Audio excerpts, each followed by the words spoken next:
Hello dear Odooers, here at Stealthy Wood, we recently expanded our business to sell 3D printers to be able to print furniture. As we want to ensure that our customers' operations keep running as planned, we decided to assist them with the installation, repair, and maintenance at their location. Offering such services will increase the value for our customers and ensure recurring revenue for Stealthy Wood. With Odoo Field Service, we can seamlessly manage these jobs from start to finish. For example, we can easily create and schedule tasks, organize them by project, ensuring that we only assign employees with the right skills, and adjust what we have planned with simple drag and drops. Using the app streamlines our processes, which saves us time and money and increases customer satisfaction. As Odoo works on any mobile device connected to the internet, our employees can use the app anywhere, which improves both our workers and our customers' experiences. So let's go ahead and check it out.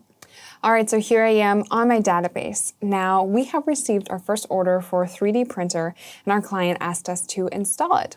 On our side, we already have the Field Service app installed, which automatically installed the project and timesheets applications as well, so keep that in mind.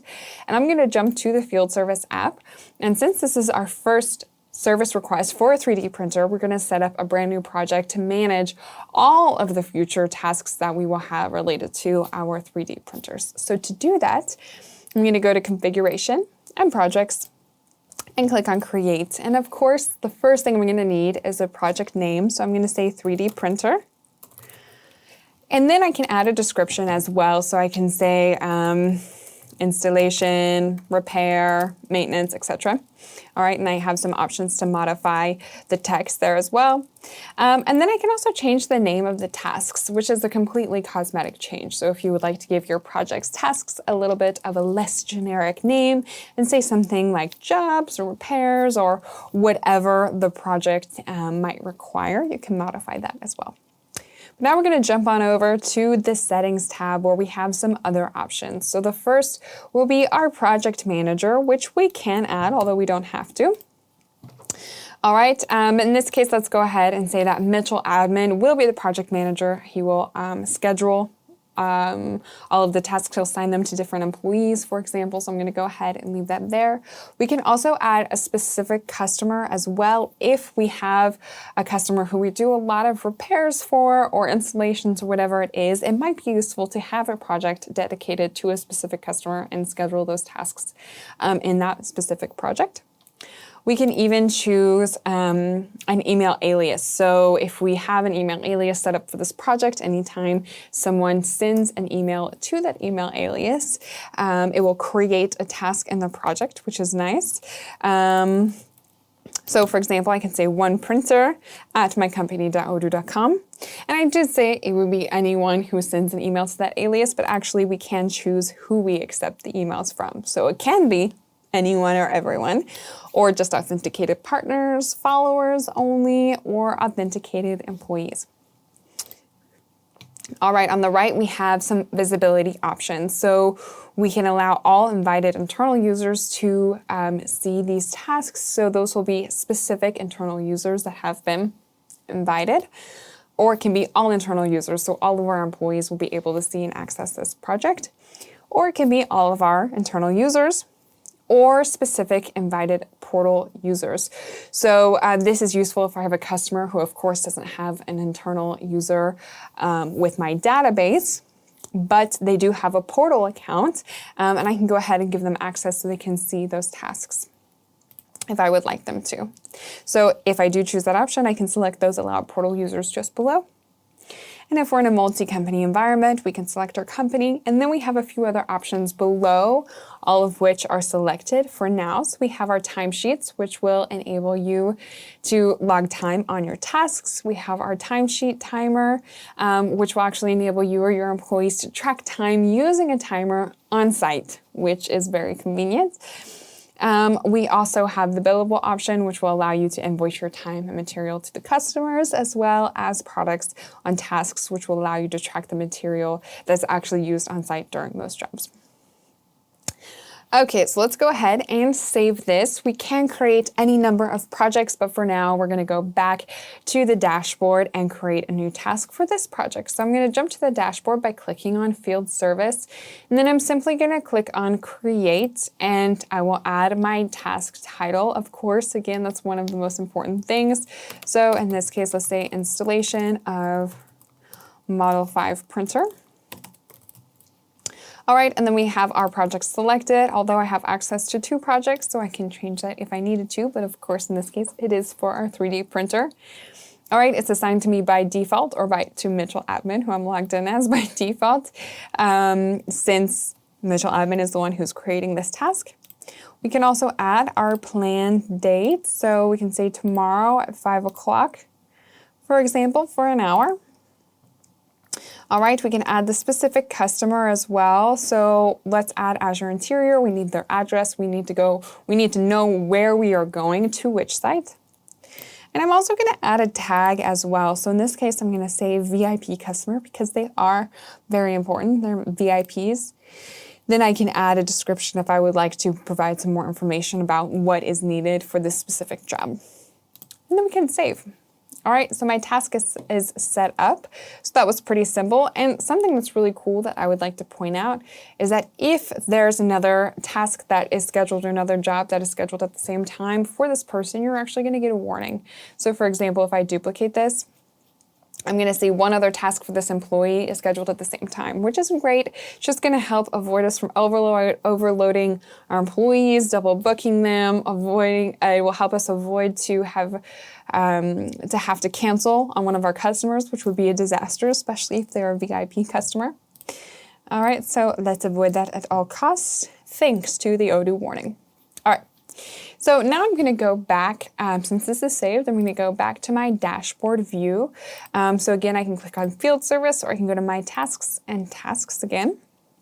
All right, and here I'm looking at all of my tasks and those that are planned for today or the future. And I know that they're planned for today or the future because I have this filter here. If I want to see all of my tasks, I simply have to remove that, or all tasks. I can remove the second filter, which I can do since I have the access rights.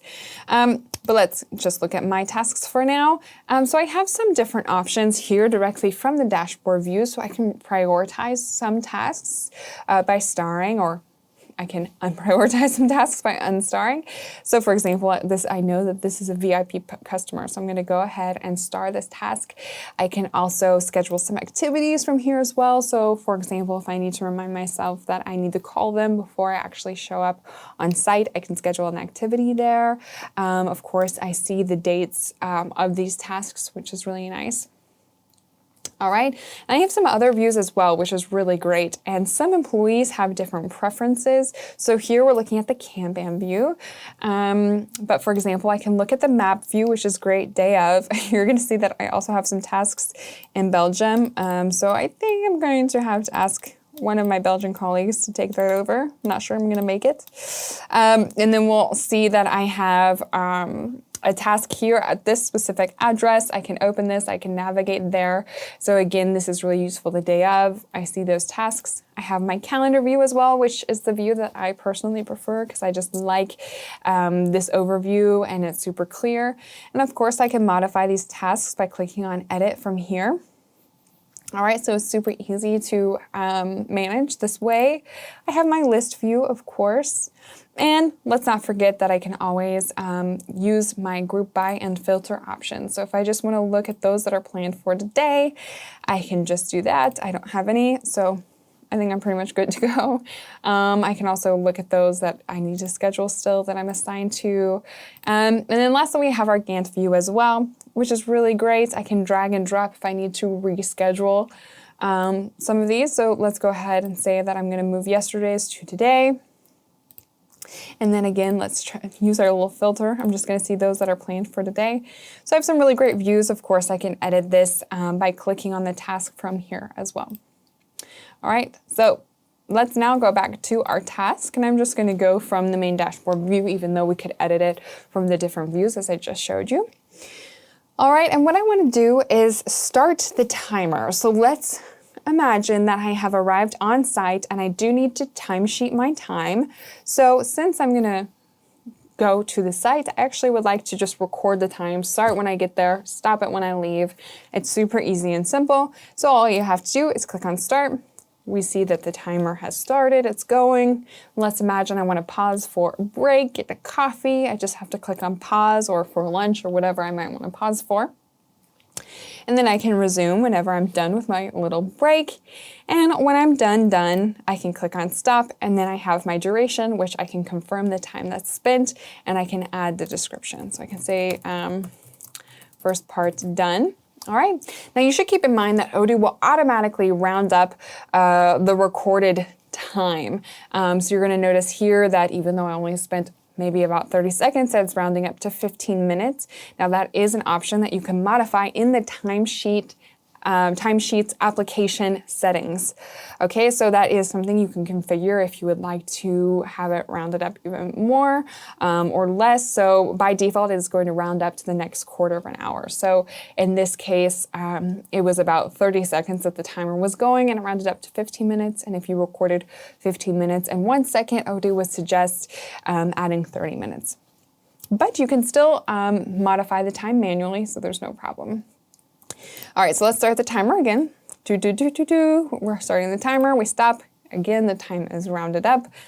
And then we can go ahead and save. And then when we're done with the day, we're gonna click on mark as done, and you're gonna notice that that start button goes away once you mark it as done, because in theory, if you're done with the task, you shouldn't have to record your time anymore that way, but you can always edit it manually. As I said before, so you can click on the edit button, and we can either modify what already exists, or we can even delete a time if we would like to by clicking on the bin. We can add some more time.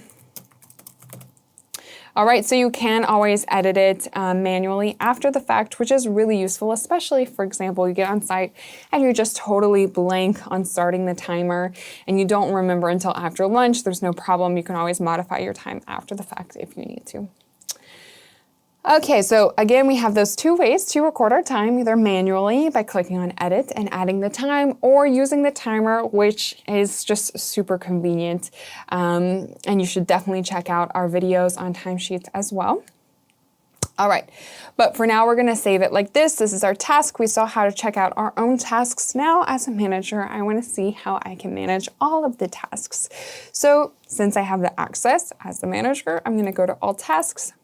All right, and I see all of the tasks that are assigned to various employees or those that aren't assigned at all. And if I want to see quickly some tasks that are in the different stages or whatever I would like to see, I can group by different things. So for example, let's group by the project. All right, so I have one in my 3D printer, I have five in field service. I can even group by stage. So in field service, I see I have one scheduled, one done, and 3 that are undefined. All right, so it just helps me stay organized. I, of course, can use filters as well. So let's imagine I just want to check out the tasks that we have for our very important customers, our very important people. And I know that I have been adding that tag to some tasks, or I ask my employees to do that. So I'm just going to search for tasks that contain the tag VIP, and I'm going to get those 2 tasks here. So I'm going to pay extra attention to those. Maybe I will prep Mitchell admin before he goes to those sites. So I can just really stay organized and keep an eye on what's happening. And I can also schedule the undefined tasks as well, or the tasks that are ready to be scheduled. So to do that, I can either stay here and click on to schedule, or I can go to all tasks and directly those that are to schedule. Now, the tasks that will be to scheduled here, those are the tasks that either need to be planned to have a scheduled date or need to be assigned to a specific person. So you're gonna see here that this one is assigned to Abigail, but there's no planned date. So let's go ahead and do that now. We'll click on apply, save. If we go back, we'll see that it has been removed to the to schedule list because it has a planned date and it's scheduled to a specific person. And if we go to this one here and we schedule it, so let's say the 18th, and we apply, save, go back to those that need to be scheduled. Still, we will see that it's still there because it also needs to be assigned to a specific person. All right, so we're going to assign that to Abigail once again. All right, and then we will have those that are left over. But that's not all. There's also another way, or an even better way, some might say, to schedule and organize tasks. And you simply have to go to planning, and you can do that by project, or you can even do that by user, whatever you prefer. And you can see all of the tasks that are planned. We're looking at this week. And here it's great because you can drag and drop. So for example, we have this unassigned task here. Is in the unassigned section. And if I want to assign it to Abigail, I'll simply drag it and drop it. And at the same time, I'm rescheduling it from the 15th to the 16th because I see both of my employees are busy at that time. So I'll let the customer know, no problem. And if I want to add a new task from here as well, it's super simple. I either can click on the add button at the top left, or I can, let's say I know that it'll be for Wednesday the 17th. I can click on create. Okay, fill out the information. If I know it'll be the 17th and assigned to Mitchell admin, I can go next to his name here, click on create. It will already be assigned to Mitchell admin, and then fill out the details. So planning the tasks, rearranging, organizing everything you need is super simple with this application and from this view as well. Now, that's all for this video. Thank you for watching, and if I don't see you, good afternoon, good evening, and good night.